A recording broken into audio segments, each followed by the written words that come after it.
Morning everyone. प्यारे बच्चों, आज मैं आपके सामने कक्षा 9 के पाठ कार्य तथा ऊर्जा पर चर्चा करूंगी। कार्य तथा ऊर्जा। कार्य को समझने से पहले मैं आपको एक बात बताना चाहती हूँ। आप हम सभी सजीव, चाहे उसमें जीव जंतु हों, जानवर हों, सभी लोग अपने दैनिक जीवन में सुबह से लेकर शाम तक बहुत सारी क्रियाएं करते हैं। बैठना, चलना, फिरना, खाना, पीना, और हम मनुष्यों की बात करें तो सोचना, विचार करना, खेलना, कूदना, ये सभी क्रियाएं जो हैं उनको करने के लिए हमें कुछ ऊर्जा की आवश्यकता होती है। यदि हमारे शरीर में ऊर्जा ना हो, एनर्जी ना हो, तो हम इन सभी कार्यों को करने में सक्षम नहीं हो पाते हैं।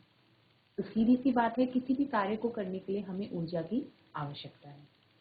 इसके अलावा कोई और कार्य, जो बड़े कार्य होते हैं, उनको करने के लिए हम लोग कुछ मशीनों का भी उपयोग करते हैं, यानी कि वे निर्जीव वस्तुएं हैं, किंतु वे हमारे कार्यों को, हमारी क्रियाओं को करने में हमारी सहायता करती हैं।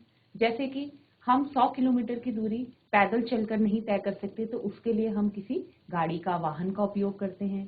तो वह वाहन, कार इत्यादि जो है वह एक मशीन के रूप में काम करता है। तो वो मशीन को चलाने के लिए मशीन को भी ऊर्जा की आवश्यकता होती है, और यह ऊर्जा उसको किस रूप में प्राप्त होती है? ईंधन के रूप में, या फिर किसी पेट्रोल, डीजल, इस रूप में वह ऊर्जा हम गाड़ी को देते हैं। तो तात्पर्य यह है कि किसी भी क्रिया को करने के लिए ऊर्जा की आवश्यकता होती है। हम सभी सजीवों को अपने दैनिक जीवन में अनेकों क्रियाएं करनी पड़ती हैं। इन सब क्रियाओं को करने के लिए हमें ऊर्जा की आवश्यकता होती है। यह ऊर्जा हमको भोजन से मिलती है। ठीक इसी प्रकार कुछ कार्यों को करने के लिए मशीनों की आवश्यकता होती है, और मशीनों को कार्य करने के लिए जिस ऊर्जा की आवश्यकता होती है वह हम पेट्रोल, डीजल या अन्य ईंधनों के माध्यम से प्राप्त करते हैं। इसके पश्चात समझने की बात यह है कि जिन क्रियाओं की हम बात कर रहे हैं, क्या ये सभी क्रियाएं कार्य कहलाती हैं? तो इसका जवाब मैं आपको दो रूपों में देना चाहूंगी। इसको हम दो रूप में समझेंगे। पहला, साधारण भाषा में अगर हम कहें तो ये सभी क्रियाएं, ये सभी एक्शन जो कि हम रोजमर्रा की जिंदगी में कर रहे हैं, ये सभी कार्य हैं। हाँ, हमारी दैनिक जीवन में की गई क्रियाएं, जैसे कि किसी परीक्षा की हम तैयारी कर रहे हैं, हम कोई पुस्तक पढ़ रहे हैं, या हम कोई पेंटिंग कर रहे हैं, ड्राइंग बना रहे हैं, या आपस में किसी मुद्दे पर विचार विमर्श कर रहे हैं, तो ये सभी क्रियाएं, इनमें हमारी किसी न किसी प्रकार की ऊर्जा अवश्य ही व्यय हो रही है। तो साधारण रूप से यह सभी क्रियाएं कार्य हैं। किंतु फिजिक्स की भाषा में, विज्ञान की भाषा में अगर हम पूछें कि क्या ये समस्त क्रियाएं कार्य कहलाती हैं, तो इसका उत्तर होगा नहीं, ये सभी क्रियाएं कार्य नहीं कहलाती हैं। अब है कार्य की वैज्ञानिक संकल्पना। कार्य को विज्ञान की भाषा में कार्य क्या है? अगर साधारण क्रियाएं कार्य में नहीं आती हैं, तो विज्ञान की भाषा में कार्य क्या है? विज्ञान की भाषा में कार्य है कि यदि हम किसी वस्तु पर कुछ बल आरोपित करें, उस वस्तु पर कोई बल लगाएं, और वह वस्तु उस बल की दिशा में विस्थापित हो जाए, यानी कि अपना स्थान से परिवर्तित होकर दूसरे स्थान पर आ जाए, तब यह क्रिया वैज्ञानिक रूप से कार्य कहलाती है। जैसे उदाहरण के लिए, यदि हमारे पास यह एक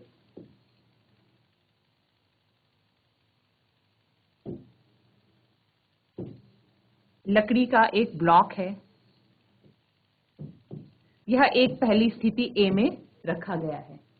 यदि हम इस पर कोई एक बल F आरोपित करें, क्योंकि यह बल लेफ्ट टू राइट डायरेक्शन में आरोपित किया गया है, तो निश्चित रूप से वस्तु खिसक कर अपनी दूसरी अवस्था, ये B दूसरी अवस्था है, यहां पर पहुंचती है।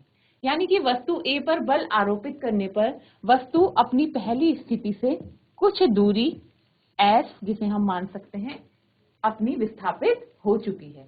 तो ऐसी दशा में कहा जा सकता है कि इस वस्तु 1 पर कार्य किया गया है, यानी कि यदि वह वस्तु विस्थापित हुई है तो उस पर कार्य किया गया है। परंतु इसी स्थिति में यदि हम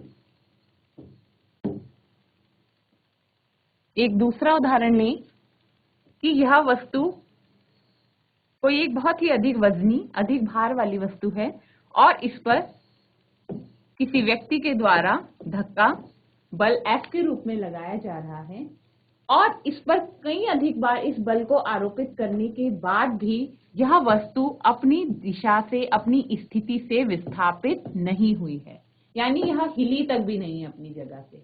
तो ऐसी परिस्थिति में उस वस्तु पर कार्य नहीं हुआ है। वैज्ञानिक संकल्पना यह कहती है कि वस्तु पर कितना भी अधिक बल आरोपित कर लेने के बाद भी यदि वस्तु अपनी स्थिति से परिवर्तित नहीं हो रही है तो वह वस्तु पर किया गया कार्य शून्य है, यानी उस वस्तु पर कोई भी कार्य नहीं किया गया है। यही कार्य की वैज्ञानिक संकल्पना है। अब है जिस तरीके से हमने बताया कि कार्य वैज्ञानिक रूप से कार्य क्या है, तो उस कार्य को होने के लिए कुछ दशाएं फिक्स हैं, कुछ ऐसी कंडीशन फिक्स हैं जिसके आधार पर हम कहेंगे कि कार्य किया जा रहा है। वे दशाएं क्या हैं? ऐसी दो दशाएं हैं। पहली, वस्तु पर बल लगाया जाना, यानी कि अगर किसी वस्तु, जिस वस्तु पर हम कार्य की बात कर रहे हैं, अगर उस पर बल नहीं लगाया जा रहा है तो फिर वहां पर कार्य नहीं होगा। दूसरी दशा, वस्तु का बल की दिशा में विस्थापित होना। ये पहली दशा है। पहली दशा अगर फुलफिल हो रही है कि वस्तु पर बल लग रहा है, कोई बल F अगर वस्तु पर लग रहा है तो यह पहली दशा है कार्य होने की। और दूसरी दशा है कि वस्तु बल की दिशा में विस्थापित हो रही है किसी विस्थापन S से। जब इन दो दशाओं को मिलाकर दोनों दशाएं फुलफिल होती हैं, दोनों कंडीशन फुलफिल होती हैं, उस स्थिति में कार्य वैज्ञानिक रूप से हो रहा है, यह हम कहेंगे। उदाहरण के लिए, यदि किसी व्यक्ति के द्वारा किसी चट्टान पर बहुत अधिक बल आरोपित किया जा रहा है, उसको बार बार बल लगाकर धकेलने का प्रयास किया जा रहा है, लेकिन बावजूद इसके वह व्यक्ति उस चट्टान को नहीं हिला पा रहा है, तो ऐसी स्थिति कार्य नहीं कहलाती। क्योंकि ऐसा क्यों हुआ? क्योंकि इस कंडीशन में बल तो लगा, यानी कि पहली कंडीशन तो इसमें सेटिस्फाइड हुई कि उस चट्टान पर उस व्यक्ति के द्वारा बल लगाया गया, किंतु इसकी जो दूसरी दशा थी, क्योंकि चट्टान विस्थापित नहीं हुई, यानी कि विस्थापन नहीं हुआ, तो इसलिए दूसरी दशा इसकी सेटिस्फाइड नहीं हुई, जिस कारण से यह स्थिति कार्य न होने की दशा को बतलाएगी। नेक्स्ट, अब आते हैं हम कार्य की परिभाषा। जब हम वैज्ञानिक संकल्पना कार्य की समझ चुके हैं कि कार्य क्या है, हम देख चुके हैं कि कार्य जो है वह दो बातों पर निर्भर करता है। पहला, वस्तु पर आरोपित बल, और दूसरा, वस्तु का बल की दिशा में विस्थापन। तो हम ये देखेंगे कि कार्य को हम किस रूप में परिभाषित कर सकते हैं। यदि हमारे पास परीक्षा में कार्य की परिभाषा लिखने के लिए आती है 1 या 2 नंबर के प्रश्न में, तो हम किस तरीके से उसका उत्तर देंगे? तो इसमें हम कहेंगे किसी वस्तु के द्वारा किया गया कार्य उस वस्तु पर लगने वाले बल के परिमाण तथा बल की दिशा में उस वस्तु द्वारा तय की गई दूरी के गुणनफल के बराबर होता है। तो इस प्रकार से यह एक सूत्र बनता है, कार्य बराबर बल गुणा विस्थापन। यहाँ पर F जो है वस्तु पर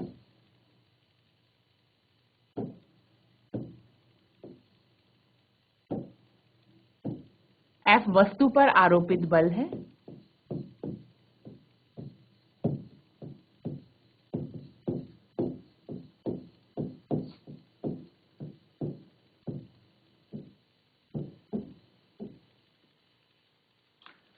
और F बल की दिशा में विस्थापन।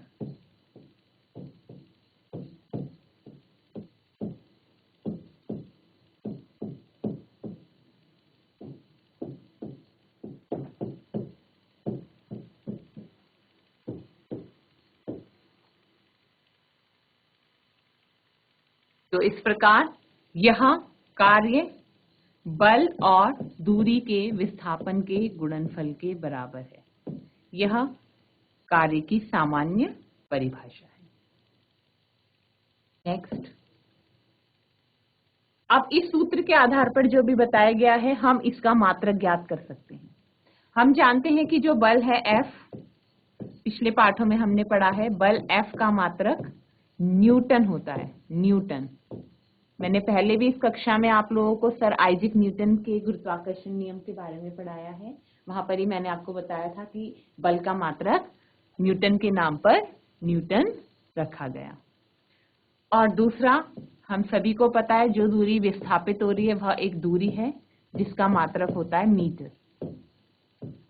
सिंबॉलिक रूप में इसको कैपिटल एन से और मीटर को स्मॉल एम से शो करते हैं। तो इस प्रकार कार्य का मात्रक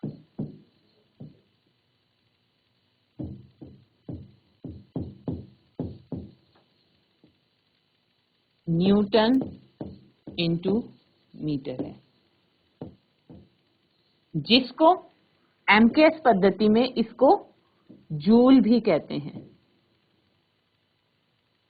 जूल, जिसको सिंबॉलिक रूप में कैपिटल जे से डिनोट करते हैं, हिंदी में इसे जूल कहते हैं। अगर कार्य का एमकेएस पद्धति में मात्रक हमसे पूछा जाए तो कार्य का मात्रक जूल है। नेक्स्ट, अब आता है कि कार्य को गणितीय रूप में हम किस प्रकार निरूपित कर सकते हैं।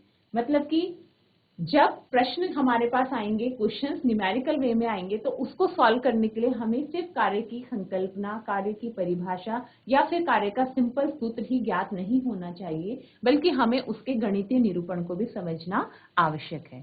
कार्य का गणितीय रूप में यानी वेक्टर रूप में किस प्रकार से इसको शो किया जाता है। हम सभी जानते हैं कि बल जो है वह एक सदिश राशि है। सदिश,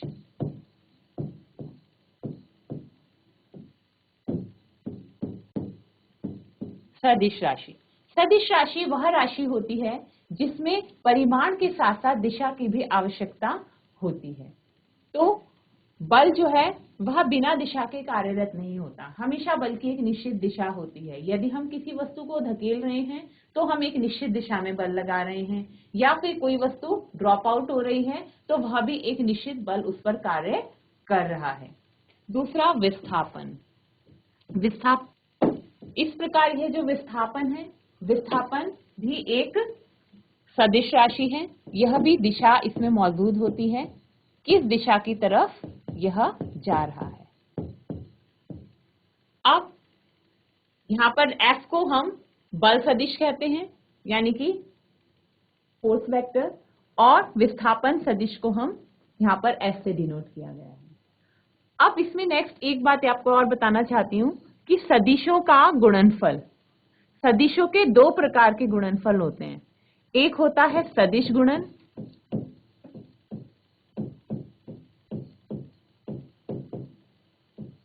और एक होता है अदिश गुणन।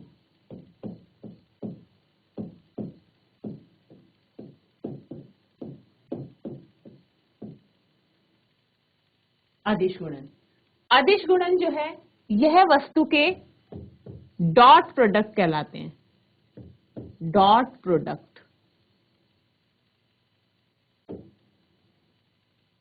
देखिए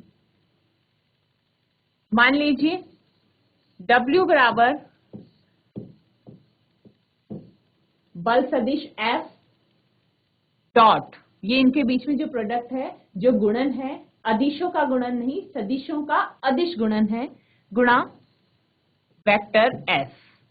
यानी कि जब किन्हीं दो सदिशों के बीच में हम डॉट प्रोडक्ट का इस्तेमाल करते हैं तो उसको ओपन करने में फॉर्मूला आता है बल सदिश का परिमाण गुणा विस्थापन सदिश का परिमाण और कॉस थीटा। अब आप सोचेंगे थीटा क्या है? थीटा इन दो सदिशों के बीच का कोण है, बल सदिश और विस्थापन सदिश। इन दो सदिशों के बीच के कोण को थीटा से हम शो करते हैं। यह थीटा इन दो सदिशों के बीच का गुणन है, बीच का कोण है। जिस तरीके से इस कोण का मान परिवर्तित होता चला जाएगा, ठीक उसी तरीके से कार्य भी प्रभावित होता चला जाएगा। तो यानी कि जब इसे हम सिंप्लीफाई करते हैं तो कार्य बराबर बल विस्थापन गुणा उनके बीच के कोण की कोज्या, cosine of angle between F and S।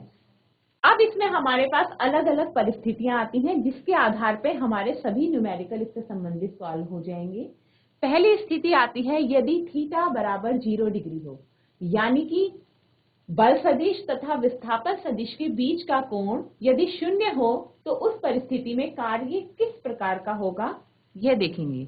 मान लीजिए यह एक विस्थापन सदिश S है और इसी की दिशा में आरोपित बल F है। दोनों के बीच का कोण 0 है।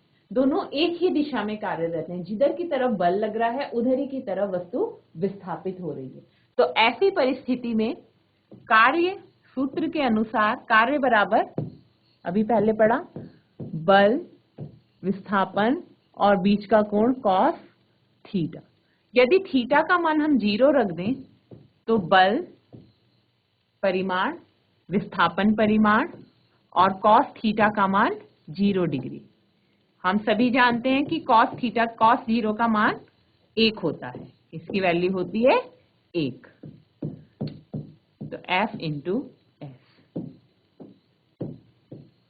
तो इस परिस्थिति में किया गया कार्य धनात्मक होगा, धनात्मक कार्य। तो प्रथम स्थिति ऐसी है कि जिस स्थिति में कार्यरत बल और वस्तु के विस्थापन की दिशा समान है, यानी उन दोनों के बीच का जो कोण थीटा है उसका मान 0 है। तो ऐसी परिस्थिति में किया गया कार्य, वस्तु द्वारा किया गया कार्य धनात्मक होता है। नेक्स्ट, दूसरी परिस्थिति है यदि इन दोनों के बीच का कोण 180 हो जाए। 180 डिग्री का मतलब दोनों विपरीत दिशा में कार्यरत हों। बल इस दिशा में लग रहा है और ये वस्तु के विस्थापन की दिशा है। तो ऐसी परिस्थिति में कॉस थीटा बराबर कॉस 180, इसका मान होता है -1। यानी कि अगर हम सूत्र में इसको रखें तो सूत्र में कार्य बराबर बल, विस्थापन गुणा कॉस 180, जिसका मान पलट के आएगा F S और ब्रैकेट में -1, यानी कि -FS। यदि इस कार्य को हम देखें तो यह चिन्ह दर्शाता है कि कृत कार्य या वस्तु पर किया गया कार्य कैसा है, नेगेटिव है, यानी कि ऋणात्मक। ऋणात्मक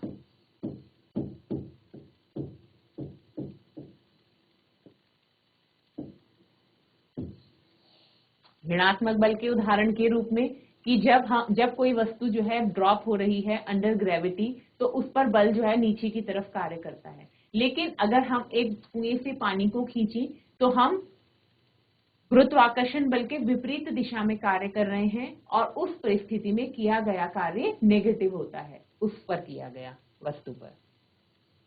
तीसरी एक और इसमें कंडीशन आती है जिससे संबंधित न्यूमेरिकल हमें प्राप्त होते हैं। थीटा बराबर 90 अंश, यानी कि बल F तथा विस्थापन F, यदि उन दोनों परिस्थितियों के बीच में 90 अंश का कोण बन रहा हो तो ऐसी परिस्थिति में कार्य कितना होगा। कार्य बराबर बल, विस्थापन कॉस थीटा, यहां पर हम थीटा का मान 90 रखेंगे तो यह हो जाएगा F S कॉस 90। और हम सभी जानते हैं cos 90 की वैल्यू होती है 0, और 0 में किसी भी संख्या से मल्टीप्लाई किया जाए, गुणा किया जाए तो मान हमें 0 ही प्राप्त होता है। यानी ऐसी परिस्थिति में कृत कार्य 0 होगा।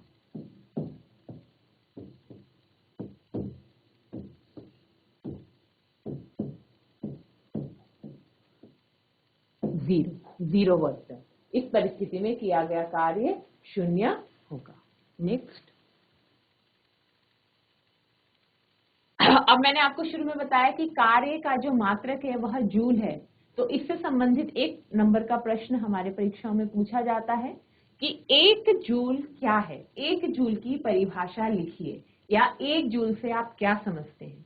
तो जब भी परीक्षा में इस प्रकार का सवाल आपके पास आता है तो इसके उत्तर को थोड़ा फॉर्मूले की मदद से जब हम प्रदर्शित करते हैं तो हमारा आंसर जो होता है वो बहुत ही ज्यादा तथ्यपूर्ण हो जाता है। इसको जब भी आप आंसर दें तो आप सर्वप्रथम कार्य का ही सूत्र लिखें, कार्य बराबर बल गुणा विस्थापन गुणा cos थीटा, और इस तरह राइट साइड में थोड़ा नेक्स्ट लाइन पे आके रखें कि यदि F यानी कि वस्तु पर आरोपित बल 1 न्यूटन हो, वस्तु पर होने वाला विस्थापन 1 मीटर हो तथा बल और विस्थापन के बीच का कोण 0 हो, तो ऐसी परिस्थिति में कार्य बराबर 1 गुणा 1 बराबर 1 न्यूटन मीटर अथवा 1 जूल। तो इस सूत्र में वैल्यू पुट करने के बाद हमें 1 जूल कार्य प्राप्त होता है। अब हम इसको भाषा के रूप में बिना रटे परिभाषित कर सकते हैं कि यदि किसी वस्तु पर 1 न्यूटन का बल लगाकर उस वस्तु को बल की दिशा में 1 मीटर तक विस्थापित कर दिया जाए तो उस वस्तु पर किया गया कार्य 1 जूल होगा। यही 1 जूल की परिभाषा है। जब भी 1 जूल की परिभाषा हमें लिखने के लिए आती है तो हम इस सूत्र की मदद से अपनी जो अपना आंसर है उसको सपोर्ट देते हैं। वो बड़ा ही तथ्यपूर्ण इस समय यह हो जाता है। यह है 1 जूल की परिभाषा। अब तक हमने जितना भी पढ़ा, जिसमें हमने कार्य के बारे में समझा कि कार्य क्या है, सामान्य भाषा में की गई क्रियाएं क्या सभी वैज्ञानिक रूप से कार्य हैं अथवा नहीं, और यदि नहीं है तो कार्य किस वैज्ञानिक रूप में हमारे सामने आता है उसको समझा गया। कार्य के मात्रक को समझा। उसके बाद हमने देखा कि कार्य का गणितीय निरूपण किस प्रकार से होता है, और उसमें 3 अवस्थाओं को समझा कि अलग अलग परिस्थिति में कार्य किस प्रकार से अपनी वैल्यू देता है।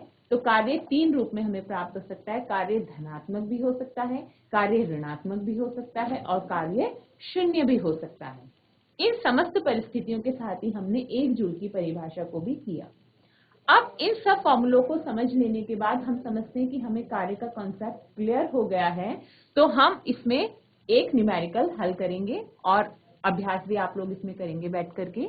एक व्यक्ति 100 न्यूटन का बल लगाकर किसी पत्थर को 3 मीटर तक विस्थापित करता है, तो उस व्यक्ति द्वारा कृत कार्य ज्ञात कीजिए। क्योंकि इसमें कोणों से संबंधित कोई विवरण नहीं दिया गया है, तो इसे हल करने के लिए सिंपल है। बल बराबर हमको दिया गया है 100 न्यूटन, 100 न्यूटन, और उस पत्थर को वो 3 मीटर विस्थापित करता है, यानी कि विस्थापन बराबर है 3 मीटर। तो कृत कार्य, क्योंकि इसमें उनके बीच किसी कोण का विवरण नहीं दिया गया है, तो यह सिंपल चलेगा, बल गुणा विस्थापन। बल है इसमें 100 न्यूटन गुणा दूरी है इसमें 3 मीटर। यदि इसे हम हल करें तो 100 गुणा 3 बना 300 न्यूटन इंटू मीटर अथवा जूल। यानी कि हम कहेंगे कि व्यक्ति के द्वारा कृत कार्य 300 जूल है। इसी प्रकार से यदि एक बालक किसी टेबल पर 20 न्यूटन का बल लगाकर उसको हिला ही नहीं पा रहा है, लेकिन वह थक भी गया है, तो उस परिस्थिति में बालक द्वारा कृत कार्य ज्ञात कीजिए। ओके, तो ऐसी परिस्थिति में इसमें अगर सिंपल सूत्र लगा दें, हम बल का मान रख दें और विस्थापन का मान रख दें, तो ये नहीं चलेगा। इसलिए नहीं चलेगा क्योंकि ये कंडीशन है कि बल उसको लगाने पर वस्तु हिल भी नहीं रही है। तो ऐसी परिस्थिति में कृत कार्य 0 होगा। तो इस प्रकार से ऐसी परिस्थिति में भी हमें कार्य का बारे में पता चल गया है। तो प्यारे बच्चों, आज की क्लास के लिए इतना ही। अब मिलते हैं आपसे अगली कक्षा में। धन्यवाद।